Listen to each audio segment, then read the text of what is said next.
ಮಾಡಿದಾರೆ ಅಡ್ಮಿಷನ್ 50 ಅದ್ರಾಗ ರೌಂಡ್ಸ್ ಬಿಡ್ತಾರೆ ಸೆಲೆಕ್ಷನ್ ಅಂತ ಫಸ್ಟ್ ಸೆಕೆಂಡ್ ಥರ್ಡ್ ಫೈನಲ್ ಒಂದು ಲಾಸ್ಟ್ ಒಂದು ರೌಂಡ್ ಬಿಡ್ತಾರೆ. ಸೊ ಆತರ ಡೇಟಾನ ಫಸ್ಟ್ ರಾ ಇನ್ಫಾರ್ಮೇಶನ್ ಕಲೆಕ್ಟ್ ಮಾಡ್ತೀವಿ. ಒಂದೇ ರೌಂಡಿಗೆ ನಾವು 50 ಅಡ್ಮಿಷನ್ ಆಗಿರಲ್ಲ, ಫೈನಲ್ ಆಗಿ 50 ಅಡ್ಮಿಷನ್ ನ ತಗೊಂಡಿಲ್ಲ. ಆಮೇಲೆ 6th ಕ್ಲಾಸ್ 7th ಕ್ಲಾಸ್ ಅವರೇ ಪ್ರಮೋಟ್ ಮಾಡಿ 7th ಕ್ಲಾಸ್ ಬರ್ತಾರ, 8th 10th. ಸೊ ಅದು data is the raw information or basic facts that computer can process. Example, all the information fed by the user. So user only enter. ಇದನ್ನೆಲ್ಲ ಯಾರು enter ಮಾಡ್ತಾರಂದ್ರ user enter ಮಾಡ್ತಾರ.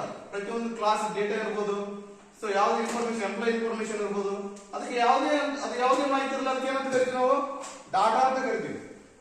ಅದೇ ರಾ data ಏನಾಗುತ್ತಾ process ಆಗುತ್ತಾ, process ಆಗಿ ಏನಾಗುತ್ತಾ ಅದಕ್ಕೆ information ಅಂತ ಕರಿತೀವಿ. ಅದು processed data is called the information ಅಂತ ಹೇಳಿ ಕರಿತೀವಿ.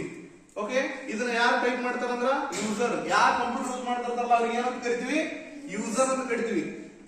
People who use the computers are called the users. Computer ಯಾರು ಬಳಕೆ ಮಾಡ್ತಾರ, ಯಾರೇ ಇರಲ್ಲ ಅವರು.